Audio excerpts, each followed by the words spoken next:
Question चालू करते हैं। दूसरा क्वेश्चन क्या है, उत्तर प्रदेश लोकायुक्त के गठन, कार्य, शक्तियों का विश्लेषण कीजिए। यानी लोकायुक्त के बारे में प्रश्न है। तो आप जानते हो, सुने होंगे कि लोकपाल और लोकायुक्त क्या होते हैं। तो आप समझिए कि लोकपाल क्या होता है और लोकायुक्त क्या होता है। तो इनको होता क्या है, इनको समझने पहले ये समझ लीजिए कि एक आसान भाषा में, कि जब भी कभी कोई अधिकारी हो, बड़ा अधिकारी हो, जिसके पास आप ये न समझ पाए कि आप कहाँ जाए। मान लो आपका छोटा मोटा कोई काम रुक रहा होगा, आपका जैसे कोई जनता आपको परेशान कर, कोई दबंग आदमी परेशान कर रहा होगा, ठीक है, तो आप चले जाएंगे, किसके पास चले जाएंगे, पुलिस के पास चले जाएंगे, आप चले जाएंगे बड़े अधिकारी के पास। लेकिन अगर वही पुलिस वाला आपके साथ में गलत काम कर रहा है, आपके साथ में बड़ा अधिकारी आपका काम रोक के बैठा है, तो आप किसके पास जाएंगे। तो फिर ऐसी जगह में जो भ्रष्टाचार होते हैं, जो बड़े बड़े मंत्री होते हैं, विधायक होते हैं, सांसद होते हैं, ठीक है, जो डीएम एसडीएम होते हैं, तो इनके खिलाफ कार्यवाही करने वाला, इनको कैटेगरी में खड़े करने वाला, इन पर नजर रखने वाला, इनके खिलाफ जो भी समस्याएं, जो भी शिकायतें हुई हैं, उनको सुनने वाला, इनको सजा देने वाला, इनके ऊपर लगाम लगाने वाला जो व्यक्ति होता है, वही होता है लोकपाल और लोकायुक्त।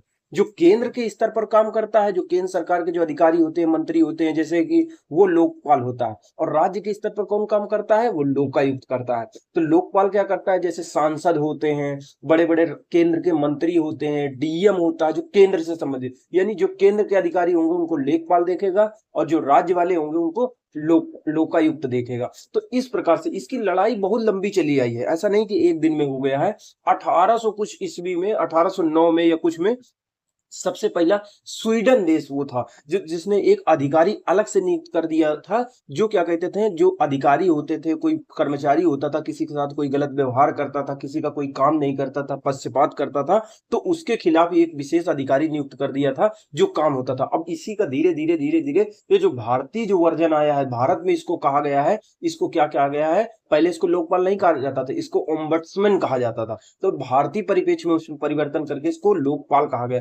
आप देखेंगे इसको लाने में उत्तर केंद्र के बहुत पहले से मतलब कि प्रयास किए जा रहे थे, लेकिन ये आया नहीं। लेकिन कोई कौन सरकार चाहेगी कि हमारे ऊपर कोई ऐसा आए जो जांच करने वाला आ जाए, हमारे मंत्रियों की जांच करे, हमारी सरकार गिर जाए, कौन सोचेगा। तो इसीलिए मतलब कि ये नहीं आ पाया। लेकिन जब बहुत ज्यादा लड़ाई उत्तर प्रदेश में तो बहुत पहले आ गया था, 1975 में के करीब क्या कहते हैं एक अधिनियम उत्तर प्रदेश की गवर्नमेंट ने पास कर दिया था और वो लागू हो गया था, लेकिन सही तरीके से काम नहीं कर पा रहा था, ठीक है। 2014 में जब देखो अन्ना हजारे वगैरह इसके लिए आंदोलन किए थे बहुत ज्यादा, अरविंद केजरीवाल भी उसी से निकल के आए थे, इन्होंने बड़ी लड़ाई लड़ी है इसको लाने में। ऐसे थोड़ी ना कि कुछ किया नहीं है, बहुत कुछ किया है।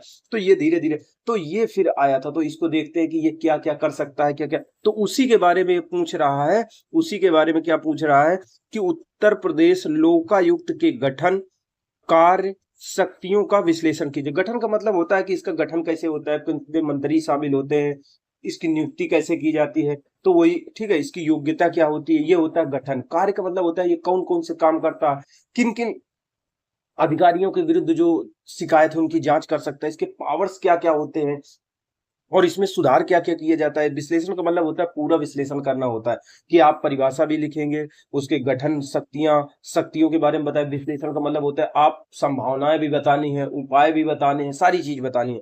तो चलिए शुरू करते हैं अपने आंसर में क्या दिया हुआ है। तो आंसर में शुरू करते हैं, प्राथमिक जो प्रथम प्रशासनिक सुधार आयोग की सिफारिश के आधार पर उत्तर प्रदेश विधानमंडल द्वारा उत्तर प्रदेश लोकायुक्त तथा उप लोकायुक्त अधिनियम 1975 पारित किया गया था। यानी जो पहला प्रशासनिक सुधार आयोग था उसी की सिफारिश के आधार पर, यानी जो केंद्र में जो लोकपाल है उससे पहले हमारे राज्य में आ गया था। यानी प्रथम प्रशासनिक सुधार आयोग की सिफारिश के आधार पर उत्तर प्रदेश विधानमंडल के द्वारा उत्तर प्रदेश लोकायुक्त तथा उप लोकायुक्त अधिनियम 1975 पारित किया गया था। इस विधेयक को अनुच्छेद 201 के तहत राष्ट्रपति की सहमति भी प्रदान की गई थी। वर्ष 1977 में लोकपाल की नियुक्ति की गई, यानी अधिनियम आया था 75 में और नियुक्ति कब हुई, ये अधिकारी की लोकायुक्त की 77 में हुई। उत्तर प्रदेश लोकायुक्त की नियुक्ति का तार्किक आधार एक प्रभावशाली शिकायत निवारण तंत्र का निर्माण करना था। यानी तार्किक आधार, इसके पीछे तर्क ये था लोकायुक्त के लाने के लिए कि एक प्रभावशाली, एक सशक्त हमको शिकायत निवारण तंत्र लाना है, एक ऐसा जो ग्रीवांस रिड्रेसल सिस्टम लाना है, पूरा सिस्टम खड़ा करना है जिसके तहत आप शिकायतों कर सके और शिकायतों की समस्या का समाधान हो सके। उत्तर प्रदेश लोकायुक्त की योग्यता, कार्यकाल, शक्तियों का विवरण निम्नवत दिया गया है। तो अगर हम बात करें तो उत्तर प्रदेश युक्त जो है उसकी योग्यता और कार्यकाल। तो कौन सा ऐसा व्यक्ति होता है, क्या योग्यता होनी चाहिए कि वो लोकायुक्त के पद पर नियुक्त हो चुके? तो इसकी योग्यता यही होता है कि वो हाई कोर्ट या सुप्रीम कोर्ट का जज हो या जज रह चुका हो। ठीक है, हाई कोर्ट सुप्रीम कोर्ट का या तो जज हो या रह चुका हो, ये पहली इसकी योग्यता होती है। तो लोकायुक्त सर्वोच्च न्यायालय या उच्च न्यायालय के न्यायाधीश के पद पर हो या रह चुका हो। इसका कार्यकाल क्या होता है, 6 वर्ष निर्धारित किया गया था, लेकिन 2012 में लोकायुक्त के कार्यकाल को बढ़ाकर 8 वर्ष कर दिया, यानी वर्तमान में लोकायुक्त का कार्यकाल 8 वर्ष का है। प्रथम जो उत्तर प्रदेश के प्रथम लोकायुक्त कौन थे, उनका नाम था विशंभर दयाल था। ये उत्तर प्रदेश के पहले लोकायुक्त थे। आपको परीक्षा जब आए तो ये देख लेना है कि वर्तमान में कौन से थे। वर्तमान में ये नहीं है, संजय मिश्रा जो होंगे उनको आपको देख लेना है। यानी पहले कौन थे, विशंभर दयाल थे, पहले लोकायुक्त नियुक्त किए गए थे। अगर आगे बात करें तो इसके काम क्या होते हैं, लोकायुक्त के क्या क्या काम करता है। हमने योग्यता देख ली, योग्यता क्या देख ली, हाई कोर्ट सुप्रीम कोर्ट का जज होना चाहिए, कार्यकाल कितना वर्ष होता है, 6 वर्ष होता है। पहले कौन थे, पहले ये थे विशंभर दयाल थे। अब अगर बात करें काम क्या करता है, तो काम करने का होता है कि उत्तर प्रदेश लोकायुक्त तथा उप लोकायुक्त अधिनियम 1975 नागरिकों को मंत्रियों, विधायकों, नौकरशाहों के खिलाफ भ्रष्टाचार या कुशासन की शिकायत दर्ज कराने में सक्षम बनाता है। यानी इसके आधार पर ये इनके खिलाफ शिकायत कर सकते हैं।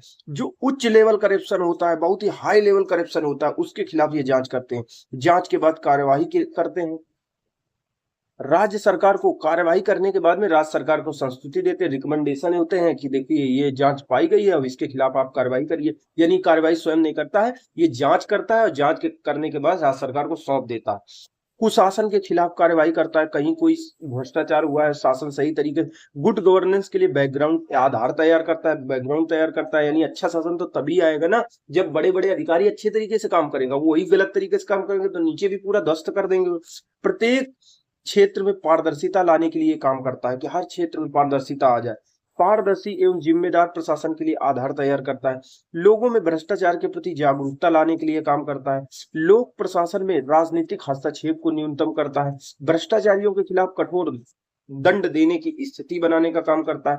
अब ये किसके किसके विरुद्ध काम नहीं कर सकता, तो होता क्या है, ये जो होते हैं जैसे लोकपाल हो केंद्र के स्तर पर, चल लोकायुक्त राज्य के स्तर पर, अब इनको खुली छूट तो नहीं दी जा सकती। मान लो ये सेना में जाके जांच करने लगे, ये मान लो ऐसी जगह में, संवेदनशील जगह में कह दे हमको दिखाओ डिफेंस में कितना धन, कितना हथियार, गोला बारूद रखा, बोल ले जैसे हमारे रा वगैरह के एजेंट होते हैं वहां घुस जाए, कहते कि हमको वहां जांच करनी है, तो भाई तुम्हारा भी तो एक दायरा होगा। तो लोकायुक्त किसके विरुद्ध कार्रवाई नहीं कर सकता, ये भी इनको स्पष्ट रूप से बता दिया गया है। ठीक है, कि जो भी हमारे विदेश मामलों के मंत्रालय होते हैं, जैसे कहने का मतलब जो हमारे संवेदनशील क्षेत्र होते हैं, विदेशी मामले होते हैं, गुप्त मामले होते हैं, उनमें ये इंटरफेयर नहीं कर सकता। इसके साथ साथ क्या होता है, जो हमारे मुख्य न्यायाधीश होते हैं, जैसे चीफ जस्टिस होते हैं, जो उच्च न्यायालय के किसी भी न्यायाधीश और न्यायिक सेवाओं के सदस्य के खिलाफ कोई कार्यवाही नहीं कर सकता लोकायुक्त को। यानी न्यायाधीशों ने अपने आप को पूरी तरीके से बचा लिया है। यानी मुख्य न्यायाधीश हो, चाहे हाई कोर्ट सुप्रीम कोर्ट के कोई भी न्यायालय हो, न्यायिक सेवा का सदस्य हो, वहां कोई कर्मचारी हो, उनके खिलाफ कोई कार्यवाही नहीं की जा सकती। किसी न्यायालय के अधिकारी या सेवक पर कोई कार्यवाही नहीं की जा सकती। लोकायुक्त के पास निम्न शक्तियां होनी चाहिए। अभी होता क्या है कि लोकायुक्त सही तरीके से काम कर रहा है, लेकिन इसको और पावर थोड़ा सा और दे दो ना तो मजा आ जाए। तो ये चीज है कि अभी क्या होता है कि इसके पास स्वयं की जांच की एजेंसी नहीं है, इसके पास क्या है कि अधिकारी नहीं है पर्याप्त मात्रा में, इसके पास क्या है, ये जब इसके पास शिकायत कोई दर्ज कराता है तभी काम करता है। सुओ मोटो पावर नहीं है कि स्वतः संज्ञान ले ले कि भाई देखो हम देखे थे, हम वहां जा रहे थे, हमारे नजर में ये अखबार में ये चीज छपी थी, ये वीडियो हमने देखा था और देखो ये समस्या इसलिए है। इसके पास जब तक दूसरा नहीं जाएगा तब तक कि ये काम नहीं है, स्वतः संज्ञान लेने की इसके पास क्षमता नहीं है, वो देने जाने की जरूरत है।